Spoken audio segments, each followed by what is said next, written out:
السلام علیکم ویورز، میرا نام عطاء الرحمن اور آپ دیکھ رہے ہیں عطاء بخاری یوٹیوب چینل۔ قرآن کریم کی مسلسل ایکسپوزیشن کے سلسلے میں آج ہم سورہ البقرہ کی آیت نمبر 80، 81 اور 82 یہ آپ کے سامنے رکھیں گے۔ تو یہ بڑی قرآن کریم کے جو فکر ہے اس کو سمجھنے کے لیے تو ہر آیت ضروری ہے، لیکن یہ جو آیتیں ہیں اس کے اندر یہ چیز آ رہی ہے۔ ایک تو جو جیوز تھے ان کا جو ان کی غلط فہمی کہہ لیں یا ان کا زوم باطل کہ ہم اللہ کی چہیتی قوم ہیں، ایک تو ان کا وہ جو زوم تھا نہ نکالا گیا کہ ہم تو جنت کے وارث ہیں، تو ایک تو ان کا وہ زوم باطل اس کو ختم کیا گیا۔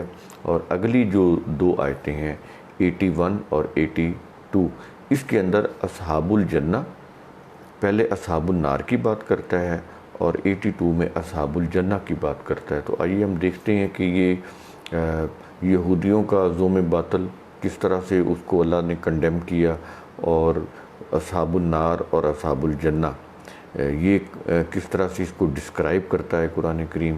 تو آگے بڑھنے سے پہلے اگر آپ نے میرا یوٹیوب چینل سبسکرائب نہیں کیا تو آپ اسے سبسکرائب کر لیں اور بیل آئیکن بھی پریس کر لیں۔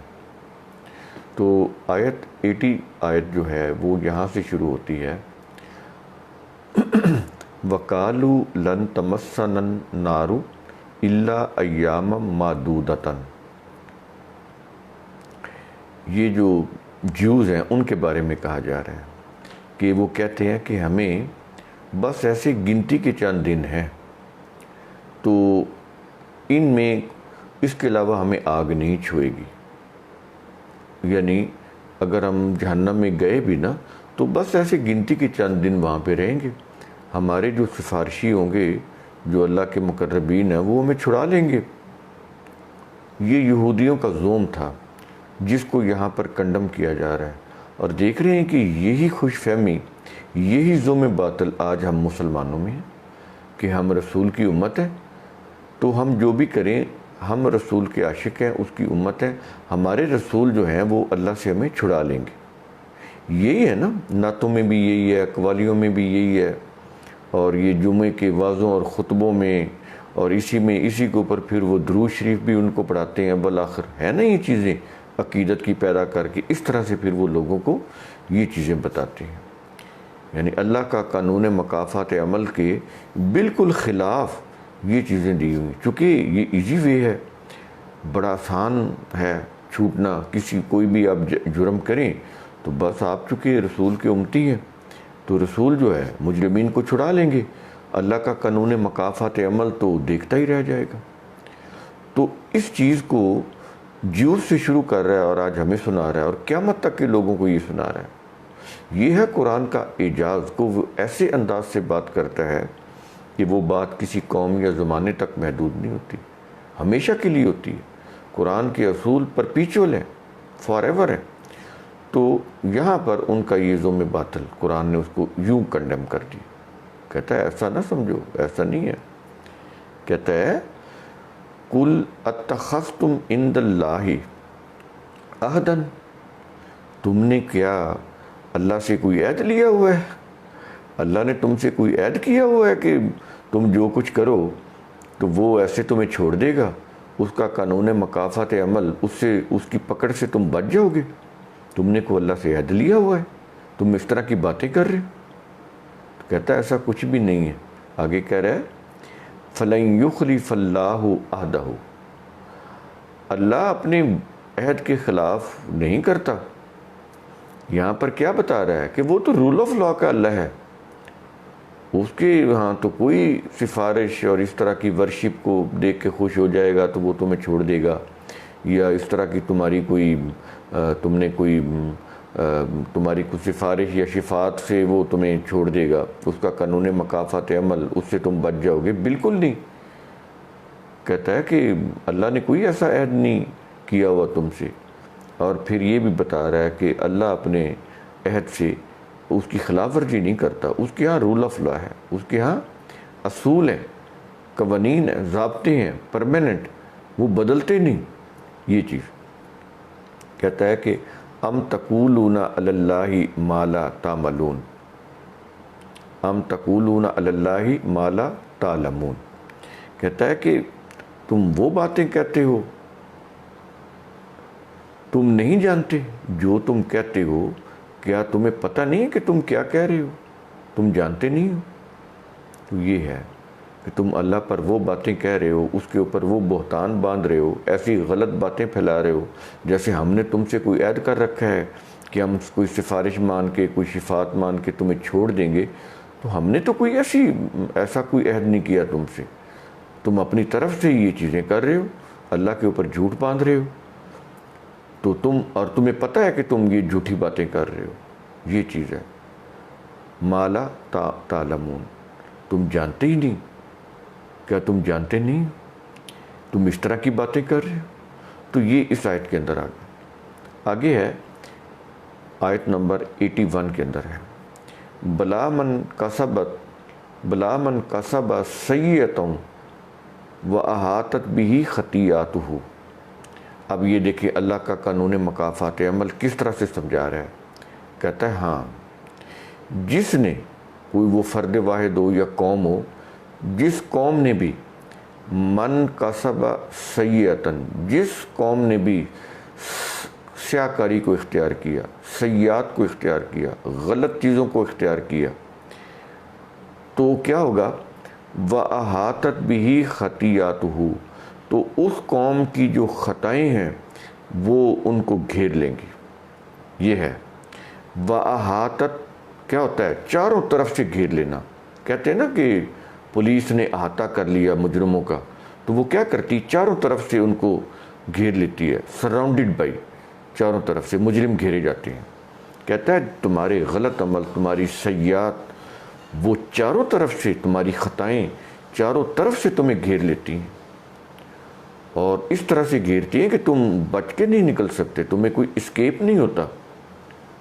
تو تمہاری غلطیاں اپنے نتائج مرتب کر کے رہتی ہیں اللہ کے قانون مکافات عمل کی روح سے. تو یہ چیز اس کے اندر یہ چیز کہی جا رہی. خطیئات وہی چیز جو خطائیں بولتے ہیں، وہی لفظ عربی کے اندر آ رہا ہے. اچھا، جب یہ کچھ ہوتا ہے تو یہ لوگ پھر کون ہو گئے؟ کہتا ہے فَأُولَئِكَ أَصْحَابُ النَّارِ. کہتا ہے ایسے لوگ ہوتے ہیں جو اصحاب النار ہیں. یہی لوگ ہیں جو اصحاب النار ہیں. اب پتہ چلا کہ یہ نار کیا ہے. یہ چولہے والی آگ نہیں ہے.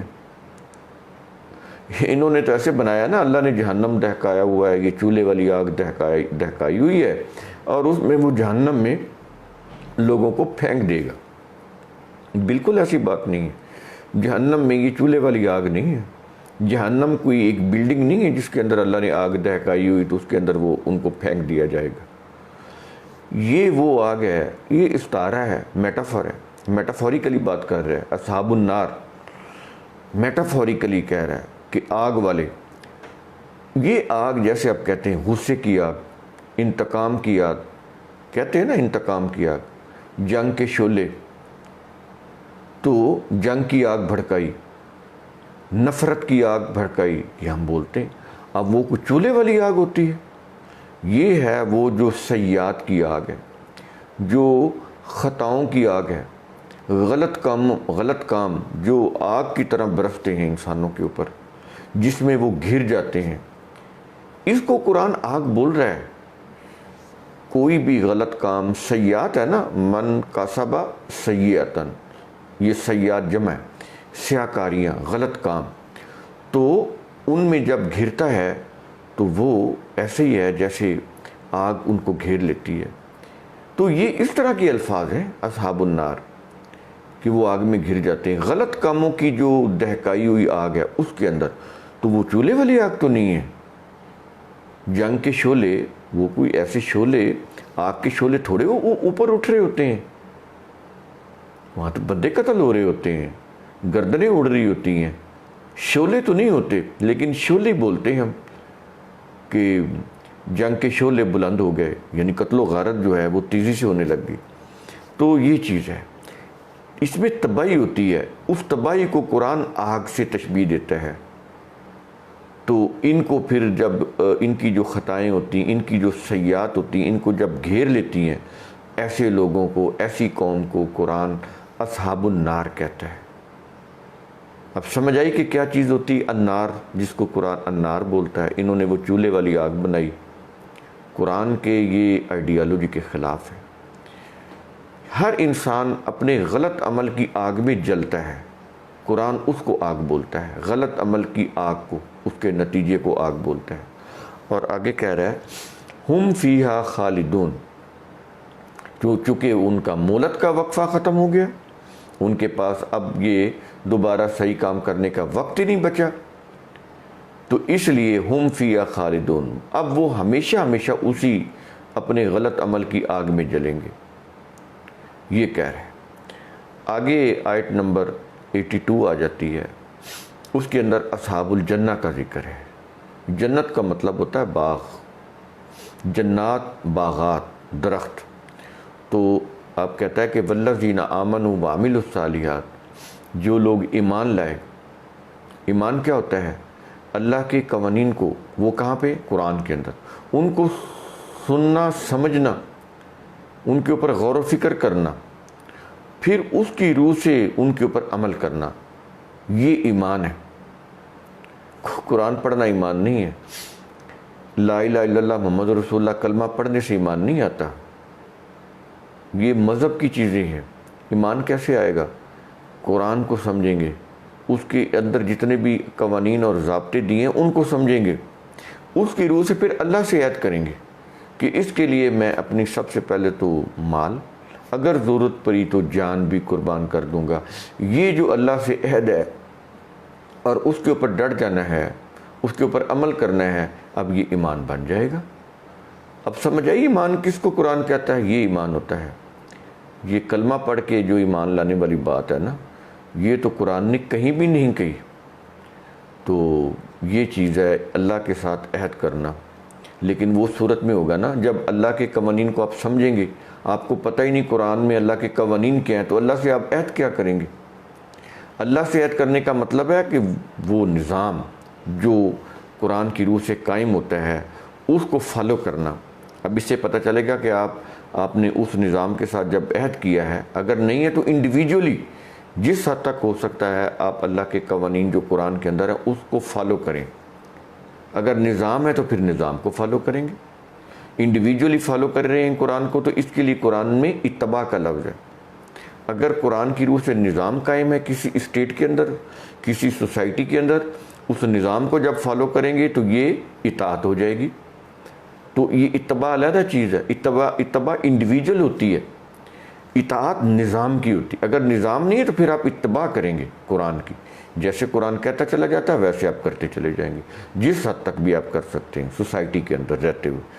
تو اگر نظام ہے قرآن کی روح سے تو پھر آپ اس کی اطاعت کریں گے۔ اتباع صرف قرآن کی ہے اور اطاعت نظام کی ہے، یہ چیز ہے۔ تو یہ چیزیں بھی سمجھنی ضروری ہیں۔ تو اس کے اندر وہ کہہ رہا ہے کہ والذین آمنوا، میں نے بتا دیا ایمان کیا ہوتا ہے۔ اب آ گیا وعملوا الصالحات، دو چیزیں قرآن بتا رہا ہے نا، ایک تو کہتا ہے کہ ایمان اور دوسرا کہتا ہے عمل صالح۔ عمل صالح کیا ہوتا ہے؟ یہ ریلیجس چیزیں نہیں ہیں، تسبیح پھیر لی، اللہ اللہ کر لیا، سبحان اللہ کی ورد کر لیے، ایت کریمہ پڑھ لی، یہ نہیں، اور یا کوئی ایسے کوئی نفل پڑھ لیے، کوئی یہ چیزیں کر لیں، تو کہا کہ یہ کوئی میلاد کرا لیا، کوئی محرم کی مجلس کرا لی، یہ نہیں ہے۔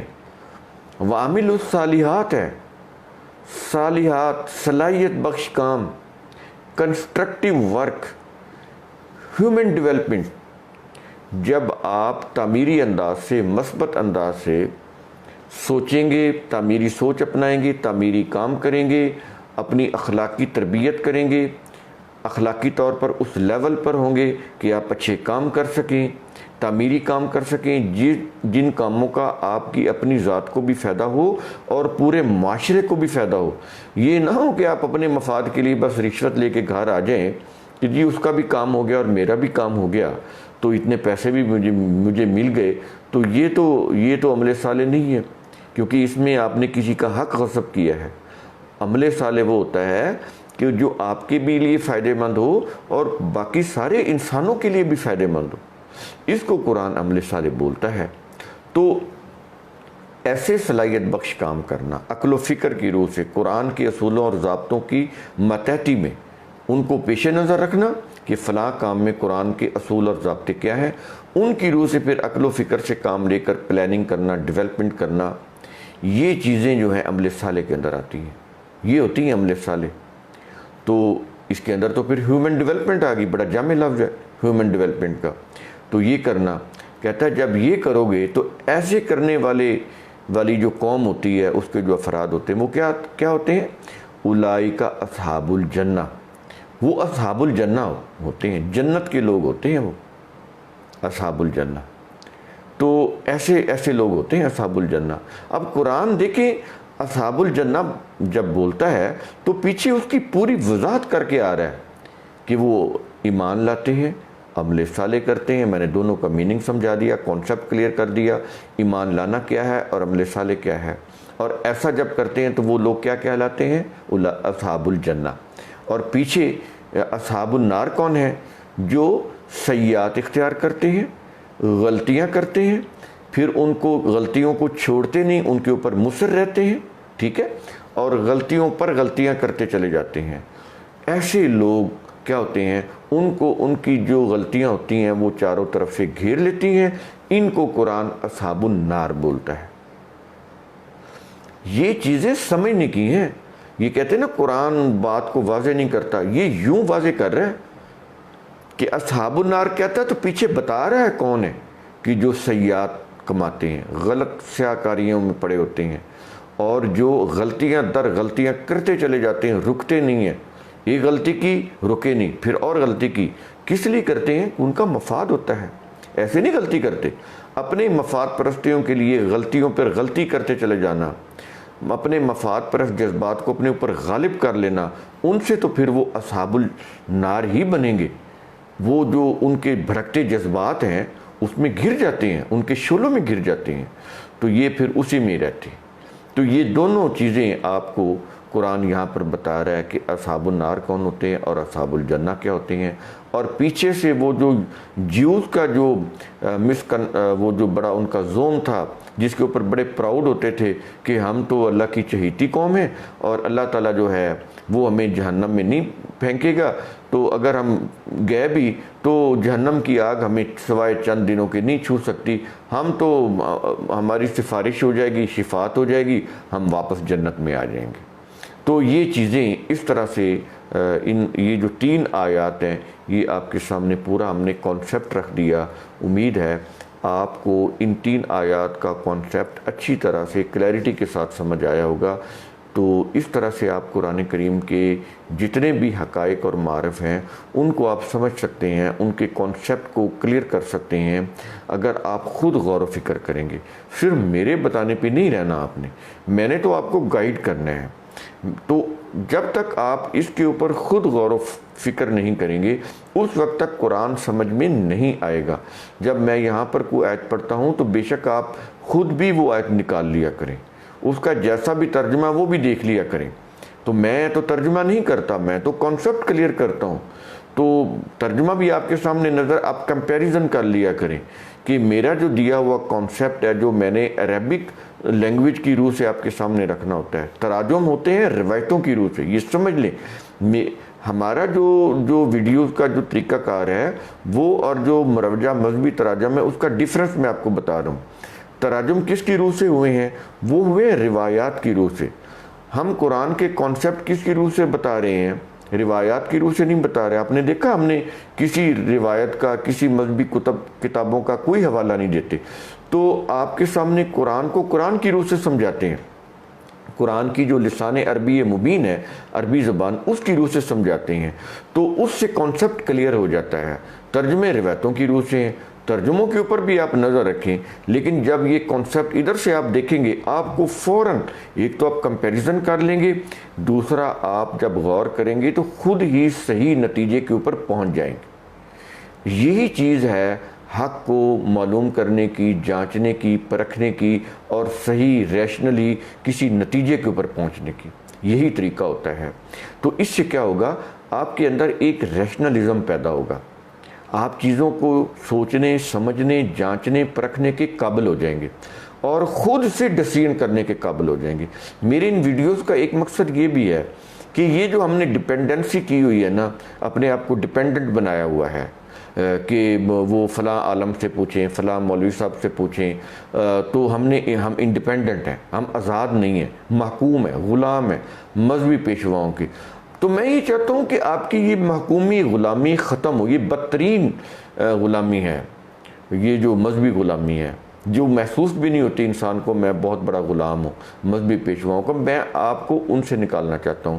تو جب آپ اس طرح سے قرآن کو سمجھیں گے جس طرح سے میں بتا رہا ہوں، تو ایک تو آپ ان کی سلیوری سے نکل آئیں گے، مذہبی پیشوائیت کی جو سلیوری ہے یہ بدترین سلیوری ہے، اس سے آپ نکلیں گے اور خود سے فیصلہ کرنے کے قابل ہوں گے۔ قرآن کریم بھی یہی چاہتا ہے کہ آپ ریشنلی چیزوں کو خود سوچیں اور اپنی ذمہ داری کو خود سمجھیں اور اپنی ذمہ داریوں کو سمجھتے ہوئے خود فیصلہ کریں۔ یہ چیز قرآن انسانوں کے اندر پیدا کرنا چاہتا ہے۔ اب دیکھیں یہ چیز جب آپ کے اندر پیدا ہوگی تو آپ دنیا کا کوئی بھی شعبہ ہو، آپ آگے سے نکلتے چلے جائیں گے اور پروگرس کریں گے اور پروگرس کریں گے۔ شکریہ۔